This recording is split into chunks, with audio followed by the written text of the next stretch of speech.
For some years now, the Palestinian Authority has used lawfare as a weapon in its struggle with Israel rather than engage in peace negotiations.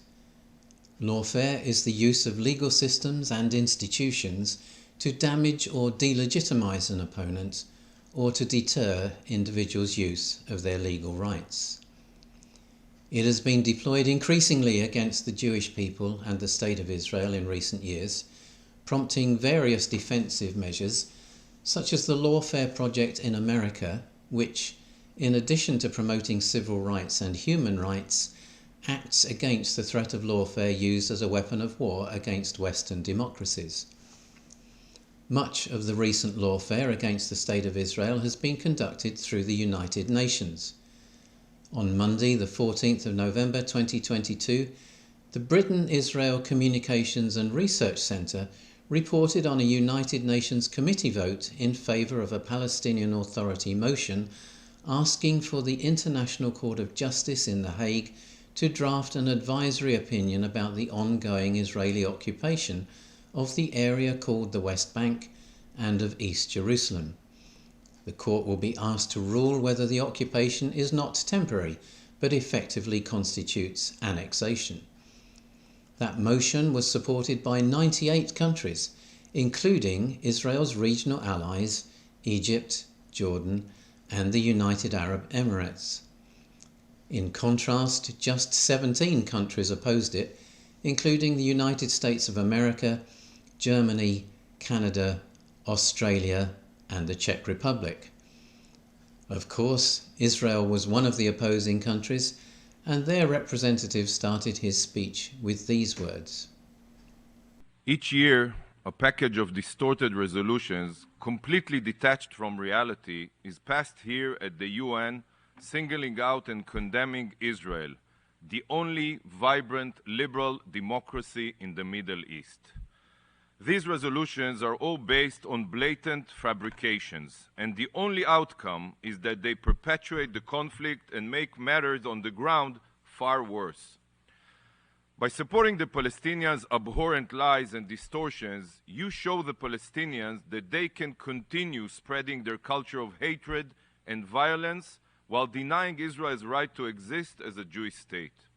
The initial response of Israel's leaders to that vote came at first through Twitter, as reported here by i24 News. Israel is slamming the United Nations resolution to request the International Court of Justice to weigh in on the Israeli-Palestinian conflict and Israeli annexation of the West Bank.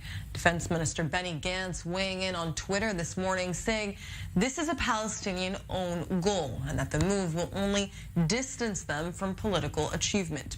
On Saturday evening, Lapid released a statement saying the Palestinians want to replace negotiations with unilateral steps. They are again using the United Nations to attack Israel, adding that the Palestinian UN bid will not change the reality on the ground, nor will it help the Palestinian people in any way, warning it may even result in an escalation.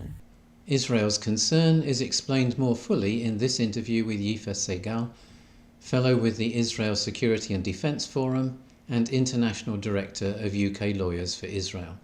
Yifa, if the ICJ adopts and supports the motion, what consequences are there for Israel? Well, it's hard to say exactly, but it's another nail, let's say, and unfortunately, with the coffin of Israel's legitimacy. I mean, we've been fighting the legitimacy of our existence, of our basic policies that we believe are required even for our own survival. And so, to have a judicial institution like the ICJ come out with an opinion that is very, very unfavorable to us would have ramifications. I can foresee that whatever that decision will be, probably against Israel, probably biased, probably unprofessional in terms of really looking into the issues.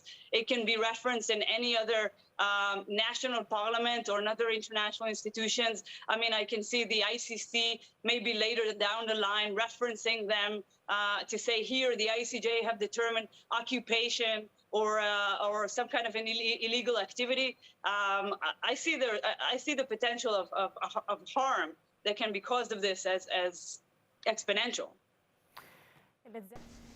This February 2021 article by the Middle East Forum shows that YIFA is not alone in being concerned that lawfare against Israel is slowly eroding the country's legitimacy in the eyes of the world.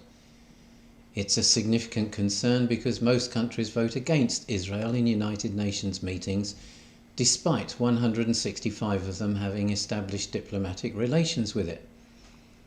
One reason is the existence of substantial voting blocs at the UN. The Arab League has 22 member countries, and the Organization of Islamic Cooperation has 57 member countries.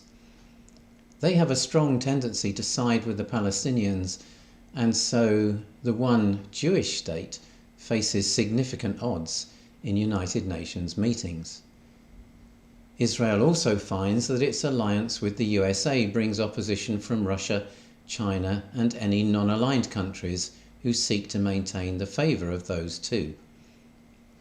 Consequently, this modern trend in lawfare against Israel has much potential to lead towards the situation prophesied in the Bible by both Ezekiel and Zechariah, that many nations will gather to attack it.